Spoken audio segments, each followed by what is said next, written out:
À l'intérieur de ce bocal ne se trouve pas seulement une portion de bœuf juteux. Il représente votre police d'assurance personnelle pour un avenir où le courant pourrait être coupé demain et où les étagères des épiceries pourraient être totalement vides. Aujourd'hui, je vais vous démontrer une technologie de préservation oubliée datant des années 1930. Cette méthode spécifique permet de conserver la viande jusqu'à 2 ans directement dans votre placard de cuisine, ne nécessitant absolument aucune réfrigération ni aucune alimentation électrique. Pour ce processus, j'utilise 3 livres de côte de bœuf avec os. Vous vous demandez peut-être pourquoi j'ai choisi cette coupe spécifique. Dans des conditions de survie, les coupes maigres et coûteuses comme le filet sont pratiquement inutiles. Nous avons spécifiquement besoin du gras et de l'os. Pendant le processus de cuisson long et lent, l'os, la moelle et les tissus conjonctifs se transformeront en une gélatine puissante. Cette gélatine est exactement ce qui créera la barrière naturelle nécessaire pour empêcher la viande de se gâter avec le temps. Nous commençons par préparer un mélange d'épices sèches. Il est essentiel d'utiliser une quantité importante de paprika et de poivre noir, ainsi que quelques généreuses cuillères à soupe de sel. Dans cette application, le sel n'est pas présent uniquement pour la saveur. Il sert de conservateur le plus ancien et le plus fiable au monde. Nous commençons le processus en frottant vigoureusement ces épices directement dans les fibres de la viande. Vous ne devez pas simplement saupoudrer les épices sur le dessus. Vous devez littéralement les faire pénétrer avec force. Nous avons besoin que le sel pénètre profondément à l'intérieur de la viande pour commencer à extraire tout excès d'humidité. Beaucoup de gens aujourd'hui continuent de vivre dans un état d'illusion, espérant que d'ici demain, tout dans le monde s'arrangera simplement. Mais qu'en est-il de vous? Prenez-vous vraiment des mesures pour vous préparer à une crise en faisant des stocks ou restez-vous simplement assis à attendre que les ennuis passent?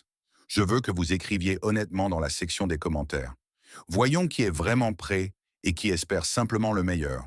Montrez votre drapeau et indiquez de quel pays vous venez ou vous êtes déjà préparé. Maintenant, nous allons employer une astuce brillante que nos arrière-grands-pères utilisaient pendant l'ère de la Grande Dépression. Tout d'abord, nous plaçons soigneusement chaque morceau de viande individuel dans son propre sac séparé. Vous devez vous assurer de ne perdre aucune de ces précieuses saveurs. Grattez jusqu'au dernier morceau d'épices restantes sur la planche à découper et versez-les directement dans les sacs. Dans les années 1930, les gens ne possédaient pas d'équipement moderne coûteux, mais ils comprenaient que dans un environnement sans air, les épices peuvent pénétrer la viande 3 fois plus vite et beaucoup plus profondément que d'habitude.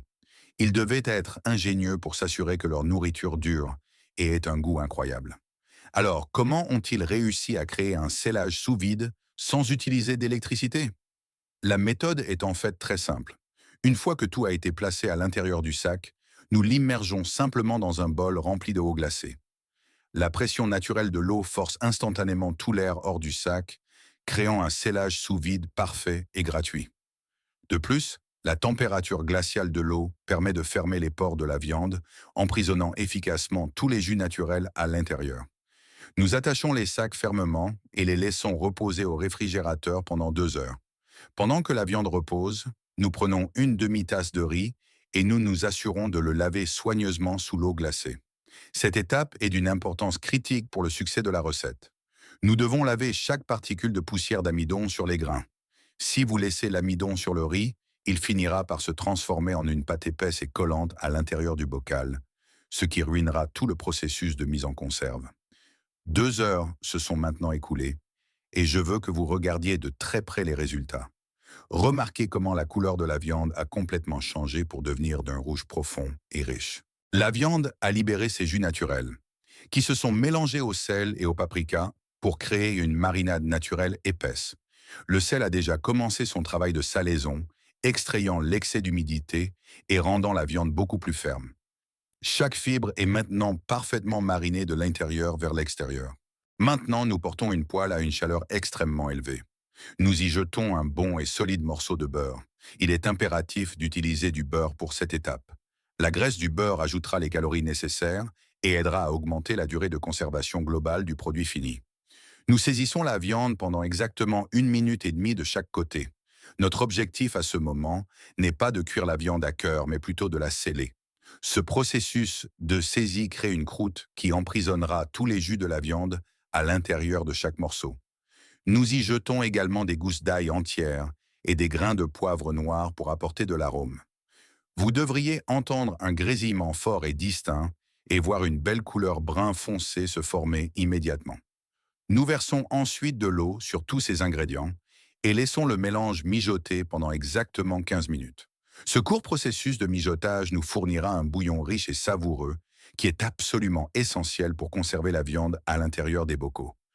Pendant que ce processus de mijotage est en cours, nous devons stériliser nos bocaux. Il ne peut y avoir aucun compromis sur cette étape. Nous plaçons les bocaux au four à 250 degrés Fahrenheit, 120 degrés, pendant 15 minutes. Même une seule bactérie invisible peut transformer toute votre réserve de survie en un bocal de poison. Nos 15 minutes sont maintenant écoulées. Regardez ce magnifique morceau de viande.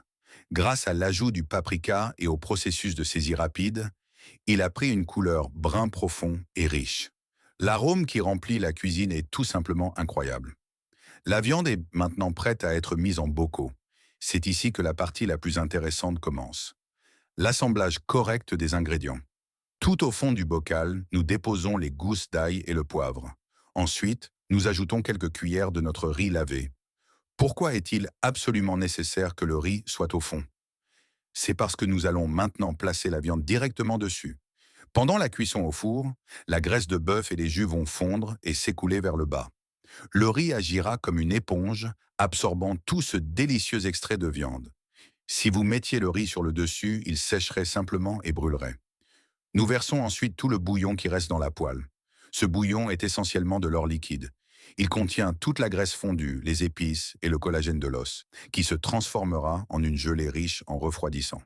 Cette gelée protège naturellement notre nourriture de la détérioration. Ce n'est qu'une astuce oubliée. Si vous êtes intéressé par la constitution d'un véritable arsenal alimentaire, vous devriez consulter mon livre, Survival Kitchen 1930. Il contient plus de 100 recettes qui ne nécessitent pas de réfrigérateur et n'ont pas de date d'expiration. Le lien se trouve dans la description. Obtenez votre exemplaire maintenant et soyez vraiment préparés. Nous couvrons les bocaux avec du papier d'aluminium et perçons quelques petits trous pour permettre à la vapeur de s'échapper.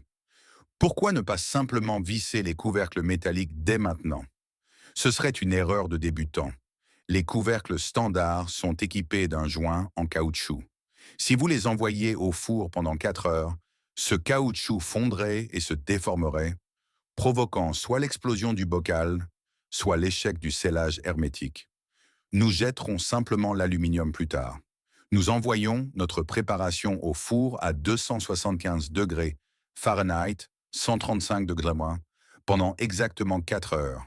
Assurez-vous de placer du papier sulfurisé ou de l'aluminium sous les bocaux, car les jus pourraient déborder légèrement pendant l'ébullition. Ce processus de mijotage lent tuera tous les micro-organismes et ramollira les os.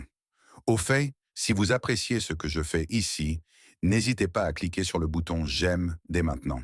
C'est le meilleur signal pour moi de continuer à filmer des recettes qui pourraient un jour vous sauver la vie. 4 heures se sont maintenant écoulées. Nous sortons les bocaux du four. Vous pouvez voir que le jus à l'intérieur bout encore. Nous retirons et jetons l'aluminium. Vient maintenant l'étape critique. Nous prenons un essuie-tout, le trempons dans du vinaigre blanc et essuyons soigneusement les rebords des bocaux. Le vinaigre décompose instantanément toutes les particules microscopiques de graisse qui auraient pu éclabousser le verre. C'est le seul moyen de garantir un scellage parfait. Nous vissons ensuite fermement des couvercles neufs et propres. Maintenant, nous laissons simplement les bocaux sur la table pour qu'ils refroidissent complètement. À mesure que la température baisse, un vide puissant se formera naturellement à l'intérieur du bocal, tirant fermement le couvercle métallique vers l'intérieur. C'est le signe définitif que la technologie des années 1930 a fonctionné sans faille. Si tout a été effectué correctement, vous pouvez ranger ces bocaux en toute sécurité dans un sous-sol sombre et frais ou un placard, et ils resteront prêts pour vous jusqu'à 2 ans. Cependant, nous n'allons pas attendre 2 ans pour voir les résultats. Je vais vous montrer exactement ce qu'il y a à l'intérieur dès maintenant. En ouvrant le bocal, l'odeur est tout simplement incroyable. Nous versons le contenu dans un bol. Regardez cette texture. Le riz au fond s'est transformé en un plat d'accompagnement parfait, complètement imprégné du bouillon de bœuf. Et la viande? La viande se défait simplement en fibres au moindre regard. Ce n'est pas seulement de la nourriture de survie, c'est un véritable délice de niveau restaurant que vous avez sorti d'un placard sombre. Le monde d'aujourd'hui n'est pas stable. Nous ne savons pas ce qui se passera demain, quels seront les prix des denrées alimentaires, ou si cette nourriture sera même disponible sur les étagères. Chaque famille devrait avoir au moins quelques-uns de ces bocaux stockés. C'est votre police d'assurance que l'argent ne peut tout simplement pas acheter. Préparez cette recette ce week-end et faites vos stocks. Si cette histoire oubliée de la survie a changé votre regard sur les ingrédients de votre garde-manger, n'hésitez pas à vous abonner à la chaîne et à aimer cette vidéo. Nous déterrons actuellement les secrets vitaux et l'histoire que le temps a tenté d'ensevelir. Rejoignez-nous pour cultiver un avenir mieux préparé. Votre prochain fragment de connaissances cachées sera révélé très bientôt. Tiranum.